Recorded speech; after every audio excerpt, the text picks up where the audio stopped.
আপনি কি এটাই বুঝাচ্ছেন যে ওনার চেহারায় আজরাইল আসবে আপনার জান কবজ করার জন্য? মানে কথায় কথা দলিল খুঁজে যারা, তারা হচ্ছে ইয়াজিদের চেলা।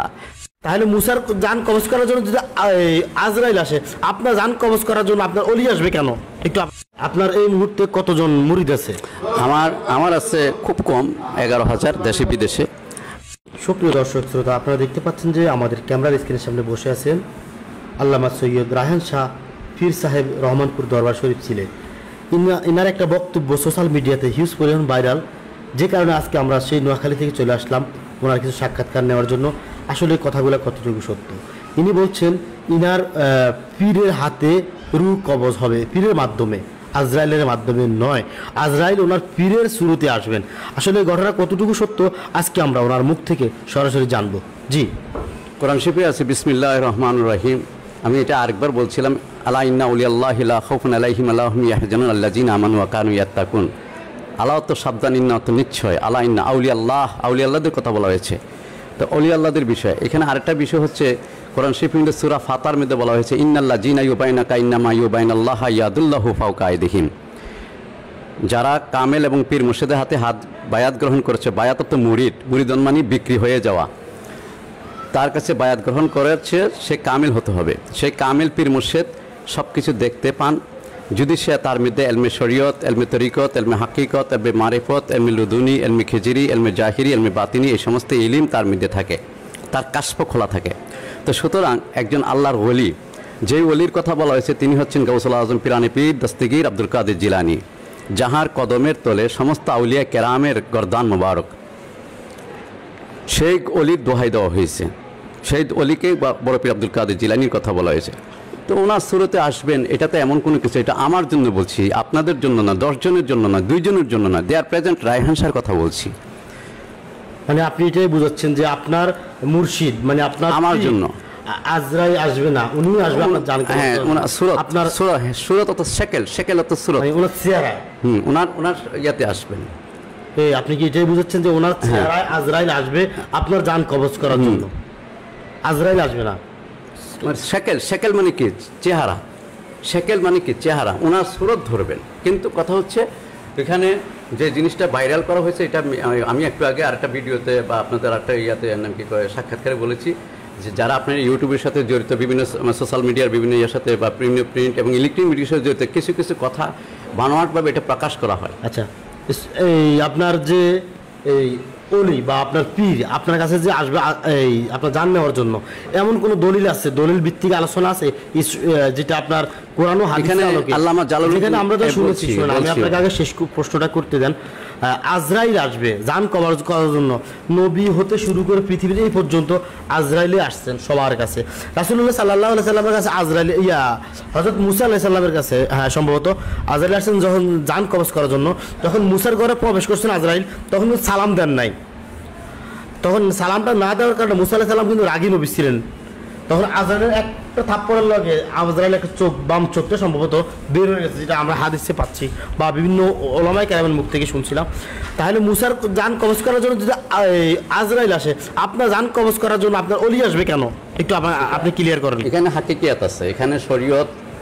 বিষয়টা হচ্ছে স্থান কাল পাত্র বিষয় নিয়ে কথা বলতে হয়। হ্যাঁ, তো এখানে যে বিষয়টা হচ্ছে, আমি আমার জন্য বলেছি, এটা আমি বারবার বলছি, মুসার জন্য আজরাইল আসছে না কে আসছে সেটা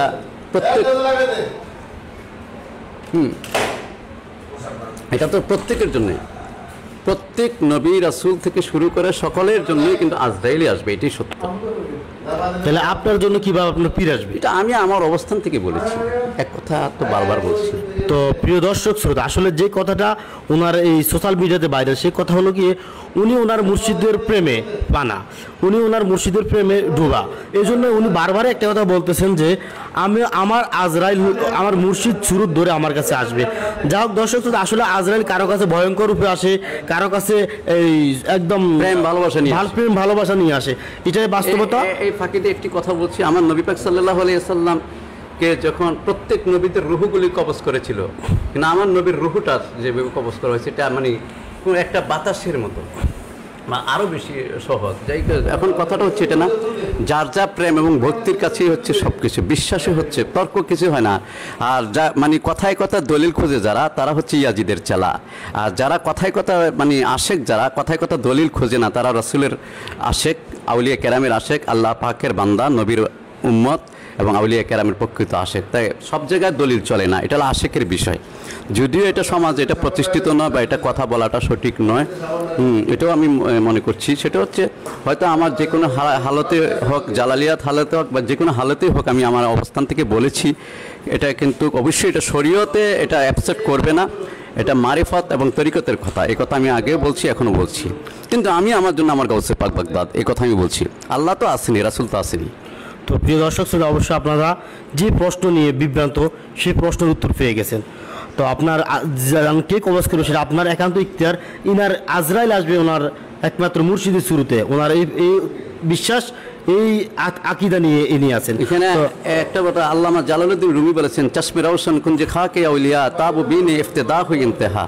আল্লাহর ওলিরা চক্ষু বন্ধ করা, হ্যাঁ, সব কিছু দেখতে পায়, হাতের তালু যেভাবে দেখতে পায়, আল্লাহর ওলি যারা তারা সব কিছু দেখতে পায়। তো শাহজালালের যদি আমরা এত ভয় করি, তো শাহজালালের মতো লক্ষ লক্ষ কোটি কোটি ওলির শক্তি যিনি হচ্ছে গাউসুল আজম বগদাদি আব্দুল কাদের জিলানী, আমি ওনার দোহাই দিয়েছি, ওনার কথা বলেছি। তো সেখানে যদি কোনো কারোর এটা অপছন্দ হয়, এটা তার ব্যাপার, এটা আমি রায়হান শাহর ব্যাপার নয়। আমি আমার অবস্থান থেকে শুধু আমি রায়হান শাহর জন্য বলেছি যে আমার জন্য আমার গাউসে পাক বাগদাদ, আপনার জন্য আপনার, অর্থাৎ এই হলো বিষয়টা।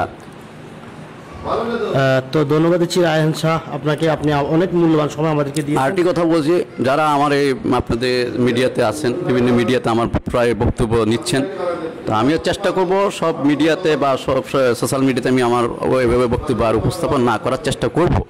কারণ এটা নিয়ে অনেক বিভ্রান্তকর বিভিন্ন ধরনের প্রশ্ন, এবং এটাকে আমার এডিট করে বিভিন্ন ধরনের একটা সমাজের মধ্যে ধরনের ধর্মপ্রাণ ভীরু মুসলমান, হ্যাঁ, শতকরা 80 জন মুসলমান এই দেশের, বাংলাদেশের মধ্যে, দেশে বিদেশে সব বিশ্বের মধ্যে মুসলমানদের মধ্যে একটা বিভ্রান্তি যেন সৃষ্টি না হয়, এমন কোনো কাজ করবেন না। মিডিয়া যারা আছেন, আমার যারা বারবার অনেকে অনেক সময় সাক্ষাৎ কিনে নিয়ে থাকেন, তো এই বিষয়টা আমি আর অনুরোধ থাকবে, আপনারা কোনো ধরনের বিষয়গুলি, সত্য কথাগুলি গোপন রেখে, অসত্যের চাবি হাতে নিয়ে, মিথ্যার চাবি মানে সত্যের চাবি পকেটে রেখে, মিথ্যার চাবি হাতে রেখে এমন কাজ না করার জন্য সত্যটা প্রকাশ করেন।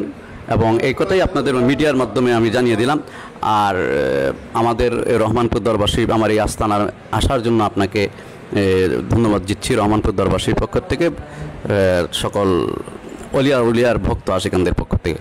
তো আসলে আরেকটা বিষয় জানবো, আপনার এই মুহূর্তে কতজন মুরিদ আছে?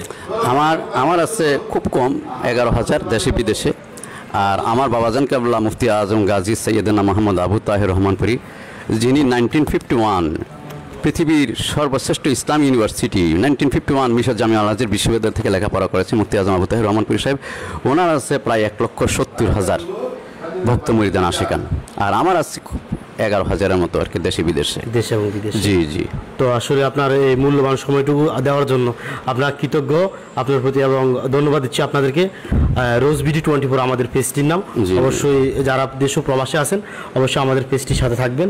তো ধন্যবাদ দিচ্ছি আপনাকে। আর আমার এই কথায় যদি কেউ কষ্ট পেয়ে থাকেন, আমার অতীতের বক্তব্য, বর্তমান বক্তব্য, মানে সকলের প্রতি আমি এর জন্য অনুতপ্ত।